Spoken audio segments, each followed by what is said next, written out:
नमस्कार बच्चों, मैं नेहा श्रीवास्तव, सहायक अध्यापिका, राजकीय जुबली इंटर कॉलेज गोरखपुर से आपके समक्ष विज्ञान के अध्याय 4 कार्बन एवं उसके यौगिक का चौथा एवं आखिरी भाग लेकर उपस्थित हूँ। बच्चों, इस अध्याय के पहले 3 भाग को आप पिछली वीडियोस में देख चुके हैं। आज इस चौथे भाग में हम मुख्य रूप से इन 3 बिंदुओं पर चर्चा करेंगे।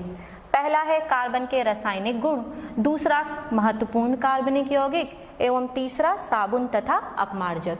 तो आइए हम सबसे पहले शुरू करेंगे कार्बन के रासायनिक गुण से। बच्चों, कार्बनिक यौगिकों के ये 4 रासायनिक गुण आपको पढ़ने हैं। पहला है दहन या कंबस्चन, दूसरा ऑक्सीकरण, तीसरा योगात्मक अभिक्रिया या एडिशन रिएक्शन और चौथा प्रतिस्थापन की अभिक्रिया या सब्स्टिट्यूशन रिएक्शन। सबसे पहले बच्चों हम शुरू करेंगे दहन या कंबस्चन से। बच्चों, आपको पता है कि किसी भी कार्बनिक यौगिक को यदि हम ऑक्सीजन की उपस्थिति में जलाएं तो वह ऊष्मा एवं प्रकाश देता है। इसी प्रक्रिया को हम दहन या कंबस्चन कहते हैं। और बच्चों, ये जो ऊष्मा और प्रकाश हमें मिलते हैं, ये दोनों ही ऊर्जा के रूप होते हैं और ऊर्जा के कई रूपों का हम दैनिक जीवन में प्रयोग करते हैं। जैसे एलपीजी का प्रयोग आप खाना पकाने में करते हैं, पेट्रोल, डीजल, सीएनजी का प्रयोग वाहनों को चलाने के लिए किया जाता है, कोयले का उपयोग भाप तथा विद्युत संचालित इंजनों में किया जाता है तथा विद्युत ऊर्जा को उत्पन्न करने में भी आप कोयले का उपयोग करते हैं। इस प्रकार बच्चों, आपने देखा कि कार्बनिक यौगिकों से हमें ऊष्मा एवं प्रकाश के रूप में ऊर्जा मिलती है और इसी कारण हम इन्हें ईंधन भी कहते हैं। तो आइए अब हम ईंधन पर थोड़ी सी चर्चा करते हैं। तो ईंधन क्या होते हैं? वे कार्बनिक यौगिक जिनमें ऊर्जा संचित होती है तथा जो ऊष्मा एवं प्रकाश के साथ जलते हैं। बच्चों, कई प्रकार के कार्बनिक यौगिक होते हैं जिनका प्रयोग हम ईंधन के रूप में करते हैं, लेकिन उनमें से कार्बनिक यौगिकों के ये 2 प्रमुख रूप हैं जिनका हम ऊर्जा के रूप में बहुत ज़्यादा प्रयोग करते हैं। पहला है कोयला और दूसरा है पेट्रोलियम। बच्चों, ये कोयला हमें कैसे प्राप्त हुआ? लाखों वर्ष पूर्व निचले जलीय क्षेत्रों में बड़े ही घने वन हुआ करते थे और जब प्राकृतिक आपदाएं आई जैसे बाढ़, भूकंप इत्यादि, तो ये जो सारे वनों के पेड़ पौधे थे ये मिट्टी के नीचे दब गए। मिट्टी के नीचे दबने के कारण तापमान भी बढ़ने लगा और इन पर दबाव भी बढ़ने लगा। धीरे धीरे उच्च तापमान एवं दबाव के कारण वहाँ पर रासायनिक अभिक्रियाएं शुरू हो गईं और लाखों वर्षों के पश्चात वो पेड़ पौधे जो थे वह कोयले के रूप में परिवर्तित हो गए और आज की तारीख में हम ऊर्जा का जो प्रयोग करते हैं उसका 35 से 40% भाग कोयले से आता है। अब आइए हम देखते हैं कि पेट्रोलियम कैसे बना। जो समुद्री जीव थे जब वो मृत हो गए तो उनका मृत शरीर समुद्र के निचले तल पर आ गया और वह धीरे धीरे चट्टानों के नीचे दब गया। उन पर भी दबाव पड़ने लगा और तापमान बढ़ने लगा। इसी कारण बैक्टीरिया ने आक्रमण कर दिया। धीरे धीरे उच्च दबाव तथा तापमान के कारण और बैक्टीरिया की उपस्थिति में जो रासायनिक अभिक्रियाएं हुई उनसे पेट्रोलियम के उत्पाद का निर्माण हुआ। तो इस प्रकार हमें कोयला तथा पेट्रोलियम प्राप्त हुआ। बच्चों, अब हम दहन के रासायनिक अभिक्रिया को पढ़ेंगे। जैसा कि आप यहाँ पर देख सकते हैं कि यदि हम कार्बन को ऑक्सीजन की उपस्थिति में जलाएं तो हमें कार्बन डाइऑक्साइड, ऊष्मा एवं प्रकाश मिलता है और यदि हम संतृप्त कार्बनिक यौगिक जैसे मीथेन तथा इथेन को जलाएं तो भी हमें कार्बन डाइऑक्साइड, जल, ऊष्मा एवं प्रकाश मिलता है। इसी प्रकार यदि हम किसी असंतृप्त हाइड्रोकार्बन जैसे C2H4 इसे जलाएं तो यह भी ऑक्सीजन की उपस्थिति में हमें कार्बन डाइऑक्साइड, जल, ऊष्मा तथा प्रकाश देता है। इस प्रकार हम कह सकते हैं कि चाहे वो संतृप्त हाइड्रोकार्बन हो या असंतृप्त हाइड्रोकार्बन हो, ऑक्सीजन की उपस्थिति में जल करके वह हमें कार्बन डाइऑक्साइड, जल, ऊष्मा एवं प्रकाश देगा। लेकिन बच्चों, ये संतृप्त तथा असंतृप्त हाइड्रोकार्बन में से हम संतृप्त हाइड्रोकार्बन का प्रयोग ईंधन के रूप में करते हैं। क्यों करते हैं, आइए इसे समझते हैं। बच्चों, संतृप्त हाइड्रोकार्बन जब जलता है तो असंतृप्त हाइड्रोकार्बन की तुलना में कम प्रदूषण उत्पन्न करता है। इसका कारण क्या होता है? इसका कारण होता है कि इसमें कार्बन और हाइड्रोजन का अनुपात कम होता है। जैसा कि आप देखिए, यह मीथेन का एक अणु है, इसमें कुल 5 परमाणु हैं, तो 5 परमाणुओं के सापेक्ष कार्बन का सिर्फ 1 परमाणु है, और जितना कम कार्बन होगा उतना ही कम प्रदूषण होगा। जबकि आप असंतृप्त हाइड्रोकार्बन में देखिए, कार्बन एवं हाइड्रोजन का अनुपात अधिक होता है। इसका उदाहरण देखिए, C2H2 या इथाइन। इथाइन में कुल 4 परमाणु हैं, जिनमें से 2 परमाणु कार्बन का है, अर्थात 50% कार्बन के परमाणु इस अणु में उपस्थित हैं। तो हमने देखा कि संतृप्त हाइड्रोकार्बन में कार्बन का प्रतिशत कम होता है, जबकि असंतृप्त हाइड्रोकार्बन में कार्बन की प्रतिशत मात्रा बहुत अधिक होती है, और जितना अधिक कार्बन होगा उतना ही अधिक प्रदूषण उत्पन्न होगा। इसीलिए ईंधन के रूप में हम संतृप्त हाइड्रोकार्बन को ज़्यादा प्रभावी मानते हैं। और ये जो संतृप्त हाइड्रोकार्बन होता है, यह अच्छा ईंधन इसलिए भी माना जाता है क्योंकि संतृप्त हाइड्रोकार्बन स्वच्छ नीली ज्वाला के साथ जलता है, जबकि असंतृप्त हाइड्रोकार्बन काले धुएं वाली पीली ज्वाला के साथ जलता है। लेकिन एक बात और ध्यान दीजिएगा, यदि ऑक्सीजन की आपूर्ति सीमित मात्रा में होगी तो फिर चाहे वो संतृप्त हाइड्रोकार्बन ही क्यों ना हो, वह भी काले धुएं वाली पीली ज्वाला के साथ जलेगा। तो इस प्रकार आपने दहन की प्रक्रिया देखी।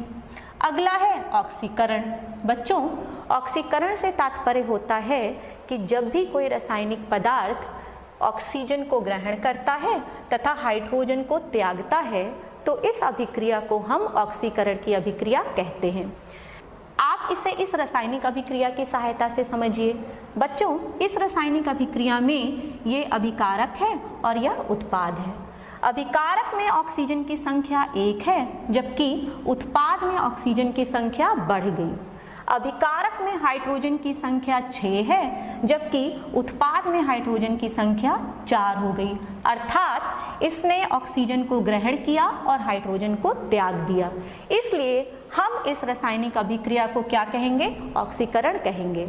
और यह रासायनिक अभिक्रिया कुछ महत्वपूर्ण रासायनिक पदार्थों की उपस्थिति में होती है, जैसे क्षारीय पोटेशियम परमैंगनेट या अम्लीय पोटेशियम डाइक्रोमेट। ये दोनों यहाँ पर ऑक्सीकारक के रूप में कार्य करते हैं। ऑक्सीकारक क्या होते हैं? ऑक्सीकारक वे रासायनिक पदार्थ होते हैं जिनमें ऑक्सीजन को देने की क्षमता होती है। इस प्रकार हमने देखा कि जब एथेनॉल या एथिल अल्कोहल क्षारीय पोटेशियम परमैंगनेट या अम्लीय पोटेशियम डाइक्रोमेट की उपस्थिति में अभिक्रिया करे तो वह ऑक्सीकृत होकर एसिटिक अम्ल देता है। इसके पश्चात बच्चों, अगली रासायनिक अभिक्रिया होगी योगात्मक अभिक्रिया या एडिशन रिएक्शन। बच्चों, इस अभिक्रिया में द्विबंध या त्रिबंध वाले अणु में जब हाइड्रोजन, क्लोरीन या HCl जैसे अणु जुड़ते हैं तो यह द्विबंध या त्रिबंध एकल बंध में बदल जाता है। या हम दूसरे शब्दों में कहें कि असंतृप्त हाइड्रोकार्बन संतृप्त हाइड्रोकार्बन में बदल जाता है।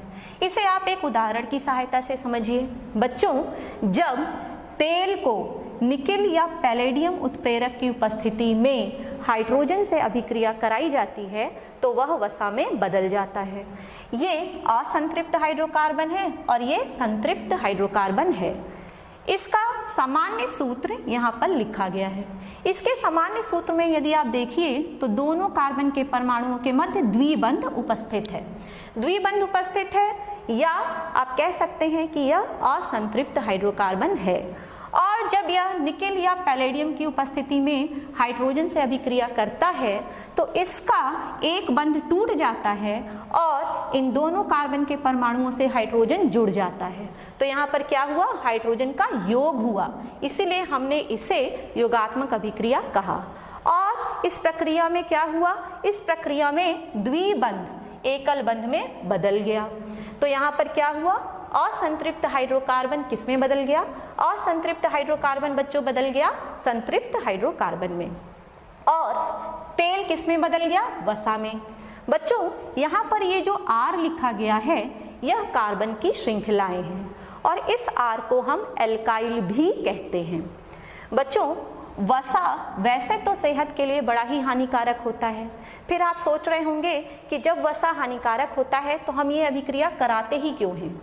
हम यह अभिक्रिया इसलिए कराते हैं क्योंकि तेल की अपेक्षा वसा का संरक्षण या प्रिजर्वेशन अधिक दिनों के लिए किया जा सकता है।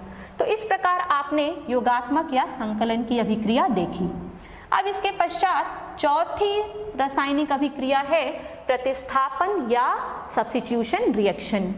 वे अभिक्रियाएं जिनमें किसी कार्बनिक अणु के किसी परमाणु या परमाणु समूह का प्रतिस्थापन दूसरे परमाणु या परमाणु समूह द्वारा हो जाता है, तो ऐसी अभिक्रियाओं को हम प्रतिस्थापन या सब्स्टिट्यूशन रिएक्शन कहते हैं। बच्चों प्रतिस्थापन का अर्थ यह नहीं होता कि आप किसी चीज़ को हटा दीजिए। प्रतिस्थापन का अर्थ होता है कि आप किसी चीज़ को हटाकर उसके स्थान पर स्वयं चले जाइए। जैसा कि आप यहाँ पर देख सकते हैं क्लोरीनेशन की अभिक्रिया। क्लोरीनेशन की अभिक्रिया में हम मीथेन की रासायनिक अभिक्रिया कराते हैं क्लोरीन से सूर्य के प्रकाश की उपस्थिति में। इस अभिक्रिया को हमने यहाँ पर दिखाया है। बच्चों यहाँ पर आप देख सकते हैं कि यह मीथेन का एक अणु है और इस क्लोरीन के अणु में से क्लोरीन का एक परमाणु हाइड्रोजन को प्रतिस्थापित करके उसका स्थान स्वयं ले लेता है। आप देखिए इस हाइड्रोजन के स्थान पर यहाँ पर क्लोरीन आ गया और क्या बना? यहाँ पर बना क्लोरोमीथेन। इसके पश्चात अभी यहाँ पर 3 हाइड्रोजन और शेष हैं, तो इन तीनों हाइड्रोजनों का क्लोरीन के अणु में से क्लोरीन के परमाणुओं द्वारा एक एक करके प्रतिस्थापन होता जाता है। देखिए इसे, यहाँ पर ये जो क्लोरोमीथेन था जिसमें 3 हाइड्रोजन के परमाणु अभी भी बचे थे, उनसे जब क्लोरीन सूर्य के प्रकाश में अभिक्रिया करता है तो सबसे पहले इस दूसरे हाइड्रोजन के परमाणु को प्रतिस्थापित करके उसका स्थान स्वयं ले लेता है और बनाता है डाइक्लोरोमीथेन। फिर 2 हाइड्रोजन के परमाणु और शेष रह गए, इनसे फिर क्लोरीन का अणु अभिक्रिया करता है और एक क्लोरीन का परमाणु हाइड्रोजन के परमाणु को प्रतिस्थापित कर देता है और बनाता है ट्राइक्लोरोमीथेन। अब आखिरी हाइड्रोजन का परमाणु बचा है, उसे भी इस क्लोरीन के अणु में से एक क्लोरीन का परमाणु प्रतिस्थापित कर देता है और बनाता है टेट्राक्लोरोमीथेन। इस प्रकार आपने देखा कि किसी अणु में से परमाणु या परमाणु के समूहों का प्रतिस्थापन दूसरे परमाणु या परमाणुओं के समूह से यदि हो सकता है तो इस अभिक्रिया को हम प्रतिस्थापन या सब्स्टिट्यूशन की अभिक्रिया कहेंगे। बच्चों इसके पश्चात अब हम 2 महत्वपूर्ण कार्बनिक यौगिकों की चर्चा करेंगे। पहला है एथिल अल्कोहल या एथेनॉल और दूसरा है एसिटिक एसिड या इथेनोइक एसिड। तो आइए हम शुरू करते हैं एथिल अल्कोहल या इथेनॉल से। एथिल अल्कोहल का अणुसूत्र होता है C2H5OH और इसका जो क्वथनांक या बॉइलिंग पॉइंट होता है वह होता है 78.2 डिग्री सेल्सियस। अब इसकी संरचना सूत्र को समझने का प्रयास करिए। बच्चों इसका IUPAC नाम होता है एथेनॉल। एथ से क्या तात्पर्य हुआ? एथ से तात्पर्य हुआ कि कार्बन की श्रृंखला में 2 कार्बन के परमाणु हैं, तो यहाँ पर ये 2 कार्बन के परमाणु हो गए। फिर इसमें क्या छुपा है? इसमें आप देखिए एन छुपा है। एन से तात्पर्य हुआ कि दोनों कार्बन के परमाणुओं के मध्य एकल बंध है, तो यहाँ पर हमने एकल बंध बना लिया। फिर है ऑल। ऑल शब्द का प्रयोग तब करते हैं जब मुख्य श्रृंखला में OH क्रियात्मक समूह की उपस्थिति होती है, तो यहाँ पर हमने लिख लिया OH। अब कार्बन की चारों संयोजकताओं को हमने एकल बंध द्वारा पूरी कर ली, तो हमें जो अणुसूत्र मिलेगा वह मिलेगा C2H5OH। और इसमें कौन सा समूह उपस्थित होता है? इसमें OH क्रियात्मक समूह उपस्थित होता है। आइए अब इसके पश्चात हम इसके निर्माण की विधि देखते हैं। बच्चों अणु जीवों द्वारा कार्बनिक यौगिकों का धीरे धीरे सरल कार्बनिक यौगिकों में अपघटित होना किण्वन या फर्मेंटेशन कहलाता है। तो अल्कोहल का निर्माण फर्मेंटेशन की विधि से किया जाता है। बच्चों ये जो गन्ना या शुगर केन होता है इसमें सुक्रोज होता है जिसका अणुसूत्र होता है C12H22O11। जब यह इन्वर्टेज एंजाइम की उपस्थिति में जल से अभिक्रिया करता है तो हमें दो अणु मिलते हैं ग्लूकोज तथा फ्रक्टोज के। ये जो ग्लूकोज और फ्रक्टोज का अणु है, इन दोनों का ही अणु सूत्र एक होता है C6H12O6, अर्थात इनमें क्या पाया जाता है? समावयवता। समावयवता क्यों? क्योंकि एक ही अणु सूत्र होते हुए भी इनके संरचना सूत्र अलग अलग होते हैं। अब ये जो ग्लूकोज या फ्रक्टोज मिला, यह जाइमेस एंजाइम की उपस्थिति में एथिल अल्कोहल और कार्बन डाइऑक्साइड में बदल जाता है।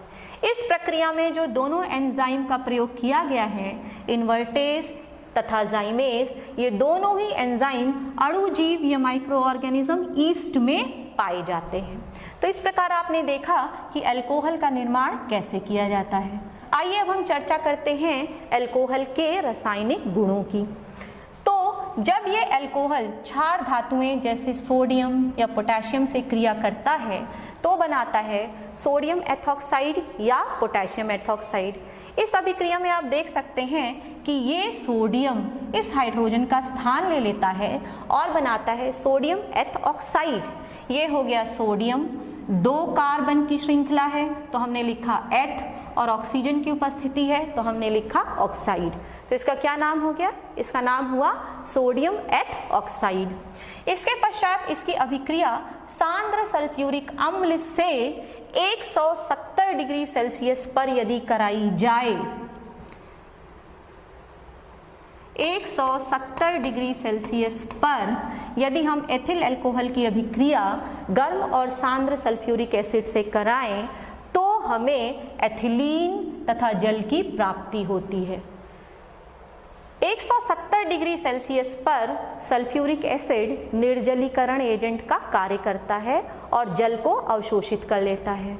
आप यदि इस अणुसूत्र में से H2O निकाल दें तो बचेगा C2H4 जो कि एथिलीन का अणुसूत्र होता है। इसके पश्चात बच्चों अब हम पढ़ेंगे अल्कोहल का उपयोग कहाँ कहाँ किया जाता है। तो अल्कोहल का उपयोग कफ सिरप, टॉनिक जैसी औषधियों में किया जाता है, क्लोरोफॉर्म एवं एसिटिक एसिड के निर्माण में किया जाता है। जब अधिक मात्रा में एथेनॉल का सेवन किया जाता है तो हमारे शरीर में होने वाली उपापचयी प्रक्रियाएं धीमी पड़ जाती हैं तथा केंद्रीय तंत्रिका तंत्र भी कमजोर हो जाता है।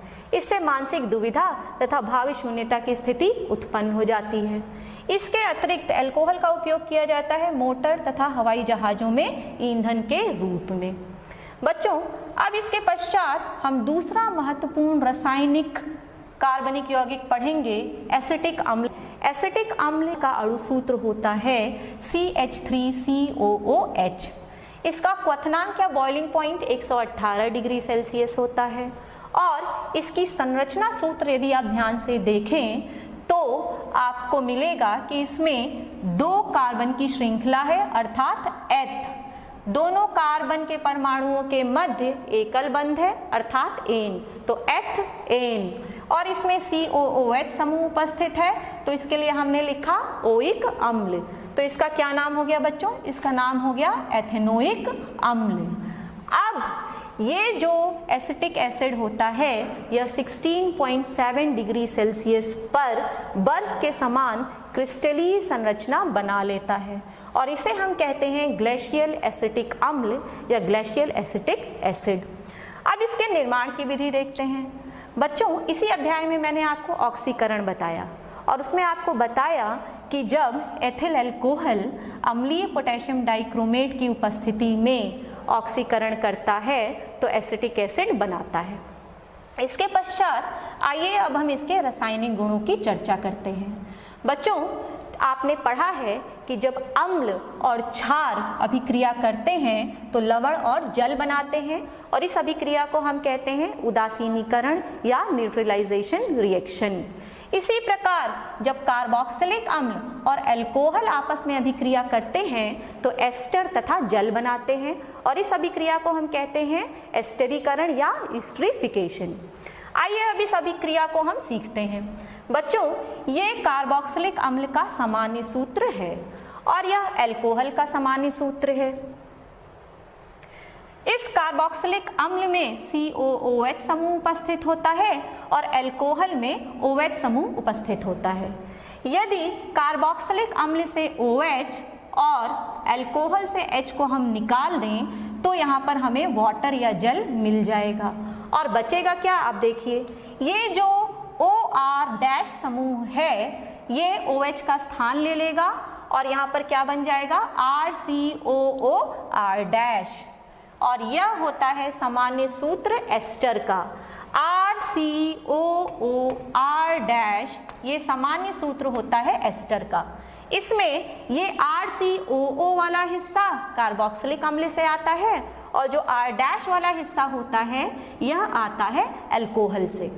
यदि आप इसमें R का मान CH3 रखिए और R- का मान C2H5 रखिए तो आपको कौन सी अभिक्रिया मिलेगी, आप देखिए R का मान CH3 रखने पर यह बन जाएगा CH3COOH या एसिटिक अम्ल और R- का मान C2H5 रखने पर आपको मिलेगा एथिल अल्कोहल। और जब यह दोनों अभिक्रिया करेंगे तो यहाँ पर आपको मिलेगा एस्टर RCOOR-। R का मान हमारा क्या था CH3 और R- का मान हमारा क्या था C2H5, तो हमें क्या मिला एस्टर और इसका नाम होगा इथाइल एसीटेट और इसके साथ में हमें क्या मिलेगा जल। तो जब कार्बोक्सिलिक अम्ल और अल्कोहल आपस में अभिक्रिया करते हैं तो एस्टर और जल बनाते हैं और इस अभिक्रिया को हम कहते हैं एस्टरीकरण या ईस्टरीफिकेशन। अब इसके पश्चात बच्चों हम अगला देखेंगे कि साबुनीकरण क्या होता है। बच्चों जब एस्टर की NaOH के साथ में अभिक्रिया होती है तो कार्बोक्सिलिक अम्ल का सोडियम लवण बनता है तथा अल्कोहल मिलता है और इस अभिक्रिया को हम कहते हैं साबुनीकरण। आप देखिए ये CH3COO-C2H5 एस्टर है RCOOR-। जब यह NaOH के साथ में अभिक्रिया करेगा तो उसी कार्बोक्सिलिक अम्ल का सोडियम लवण मिलेगा। यह कार्बोक्सिलिक अम्ल क्या है RCOO है, तो हमें उसी कार्बोक्सिलिक अम्ल का सोडियम लवण मिलेगा और यह बन जाएगा RCOONA या CH3COONA और इसके साथ हमें अल्कोहल मिलेगा R-OH या C2H5OH। इस अभिक्रिया को हम कहेंगे साबुनीकरण की अभिक्रिया या सैपोनिफिकेशन। इसके पश्चात एसिटिक एसिड का अम्लीय गुण पढ़ेंगे। बच्चों एसिटिक एसिड आयनित होकर के एसीटेट आयन और हाइड्रोजन आयन देता है तथा नीले लिटमस को लाल करता है। इसी कारण हम कहते हैं कि एसिटिक एसिड अम्लीय गुण प्रदर्शित करता है। तो इसके पश्चात बच्चों अब हम पढ़ेंगे एसिटिक अम्ल की कार्बोनेट एवं बाइकार्बोनेट के साथ अभिक्रिया। बच्चों एसिटिक अम्ल जब सोडियम कार्बोनेट या सोडियम बाइकार्बोनेट के साथ में अभिक्रिया करता है तो उसी कार्बोक्सिलिक एसिड का सोडियम लवण बनाता है। जैसे कि यहाँ पे आप देख सकते हैं कि इसने उसी कार्बोक्सिलिक एसिड का सोडियम लवण सोडियम एसीटेट बनाया है, जल बनाया है तथा कार्बन डाइऑक्साइड गैस निकली है। इसके पश्चात बच्चों अब हम पढ़ेंगे एसिटिक अम्ल के उपयोग। एसिटिक अम्ल के 3 या 4% विलयन का प्रयोग हम सिरके के रूप में करते हैं तथा अचार में यह परिरक्षक या प्रिजर्वेटिव के रूप में यूज होता है। अब इसके पश्चात हम पढ़ेंगे कि साबुन तथा अपमार्जक क्या होते हैं। बच्चों उच्च अणुभार वाले मोनोकार्बोक्सिलिक अम्लों के सोडियम तथा पोटेशियम के लवण साबुन कहलाते हैं।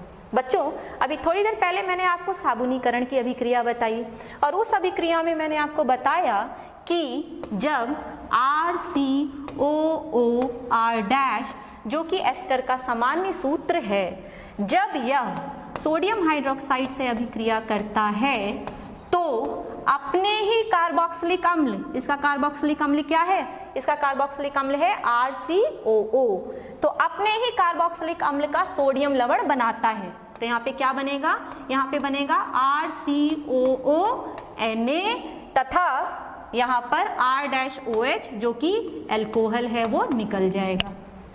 अब साबुन बनाने के लिए हमें जो एस्टर चाहिए वह उच्च अणुभार वाला एस्टर चाहिए। बच्चों यहाँ पर यह है एक उच्च अणुभार वाला एस्टर। पहले आप इसके अणु सूत्र को समझिए। हमने यहाँ पर जो एस्टर का सामान्य सूत्र लिखा है, इसे यदि हम इस तरह से उलट दें तो यह क्या हो जाएगा, यह R' इधर आ जाएगा और यह R उधर चला जाएगा। अब इसको हम इस तरह से लिख सकते हैं, इसको हमने लिखा RCOO R', ये भी हमारा एस्टर ही हुआ। यहाँ पर आप देखिए, ये है आपका R मैंने आपको बताया था कि क्या होता है, R होती है कार्बन की श्रृंखला। यह हो गई R और ये हो गया COO वाला हिस्सा, अर्थात यह हो गया हमारा कार्बोक्सिलिक अम्ल वाला हिस्सा RCOO। और इसका आपको क्या बनाना है, इसका आपको सोडियम लवण बनाना है। तो ये हमने इसका सोडियम लवण बना दिया और देखिए क्या मिला आपको मिला C17H35COO Na। यही है आपका साबुन का अणु सूत्र, जिसे हम सोडियम स्टीयरेट भी कहते हैं। अब हम आते हैं R-OH वाले हिस्से पर। बच्चों, ये R' वाला हिस्सा आपका ये वाला हिस्सा है और यहाँ पर क्या बचा, यहाँ पर बचा 3 OH। तो ये तीनों OH एक यहाँ जुड़ जाता है, एक यहाँ और एक यहाँ, और यह बना लेता है ग्लिसरॉल। इस प्रकार उच्च अणुभार वाला एस्टर जब सोडियम हाइड्रोक्साइड से अभिक्रिया करता है तो सोडियम स्टीयरेट या साबुन बनाता है और इसके साथ में ग्लिसरॉल बनाता है।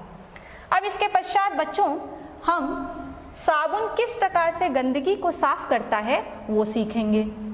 बच्चों, यदि हम इस साबुन को आयनित करें तो इसके 2 हिस्से हो जाएंगे। जैसे कि आपको पता है कि साबुन का जो अणु सूत्र होता है वह होता है RCOO Na। जब यह आयनित हुआ तो यह 2 भागों में हुआ, RCOO- तथा Na+। सबसे पहले हम देखेंगे कि ये RCOO- क्या है। इस RCOO- को आप फिर से 2 भागों में बांट सकते हैं। पहला भाग हो गया R और दूसरा हो गया COO-। यह R क्या है, यह R लंबी कार्बन की श्रृंखला है। बच्चों, ये अध्रुवीय होता है या नॉन पोलर होता है, जल से दूर भागता है और तेल को अपनी तरफ या चिकनाई को अपनी तरफ खींचता है। और इसके पश्चात आता है कार्बोक्सिलिक समूह। ये जो COO- होता है यह ध्रुवीय या पोलर होता है और जल स्नेही होता है या हाइड्रोफिलिक होता है। अब जब इस RCOO- को जब आप पानी में घोलते हैं तब देखिए यह गंदगी कैसे साफ करता है। जल में घोलने पर RCOO- कोलॉइडली कणों के रूप में एकत्रित हो जाते हैं, जिसे हम माइसेल्स बोलते हैं। इस माइसेल की संरचना इस तरह से होती है। यह हो गया हमारा R, जो कि उच्च अणुभार वाला हाइड्रोकार्बन है और आपको पता है कि यह अध्रुवीय होता है तथा तेल स्नेही होता है, तो इसने तेल या ऑयल ड्रॉपलेट को अपनी तरफ खींच लिया। और यह जो COO- समूह होता है यह जल स्नेही होता है, तो यह जल की तरफ होता है। अब बात आती है कि सोडियम आयन का क्या कार्य होता है। यह जो सोडियम आयन है यह जल में घुल करके पृष्ठ तनाव को कम करता है। इसी कारण साबुन का विलयन कपड़े पर आसानी से फैल जाता है और चिकनाई के कणों को अवशोषित करके बाहर निकल जाता है। तो इस प्रकार बच्चों आपने देखा कि साबुन कपड़ों से किस प्रकार तेल तथा चिकनाई निकालता है। लेकिन यदि आपके जल में हाइड्रोजन कार्बोनेट, कैल्शियम, मैग्नीशियम के क्लोराइड या सल्फेट घुले हों तो वे साबुन के साथ अविलेय दही जैसा अवशेप बना लेते हैं, अर्थात साबुन इस तरह के जल पर प्रभावी नहीं होता। तो इसके स्थान पर हम अपमार्जक या डिटर्जेंट का प्रयोग करते हैं, क्योंकि ये अपमार्जक या डिटर्जेंट अविलेय दही जैसे अवशेप नहीं बनाते हैं। ये सामान्यतः लंबी कार्बन की श्रृंखला के सल्फोनिक या अमोनियम लवण होते हैं और ये जल में उपस्थित कैल्शियम तथा मैग्नीशियम आयन के साथ अघुलनशील पदार्थ नहीं बनाते हैं, अर्थात ये साबुन की अपेक्षा कठोर जल में अधिक प्रभावी बने रहते हैं। उदाहरण के लिए बेंजीन सल्फोनेट। इस प्रकार बच्चों आपने आज के वीडियो में कई चीज़ें सीखी, महत्वपूर्ण रासायनिक अभिक्रियाएं सीखी, कार्बन के 2 महत्वपूर्ण यौगिक सीखे तथा साबुन एवं अपमार्जक के बारे में जाना। इसी के साथ यह अध्याय यहीं पर अपने 4 भागों के साथ समाप्त होता है। ये आपका गृह कार्य है, आप इसे नोट कर लीजिए और इसे घर पे करने का प्रयास करिएगा। धन्यवाद।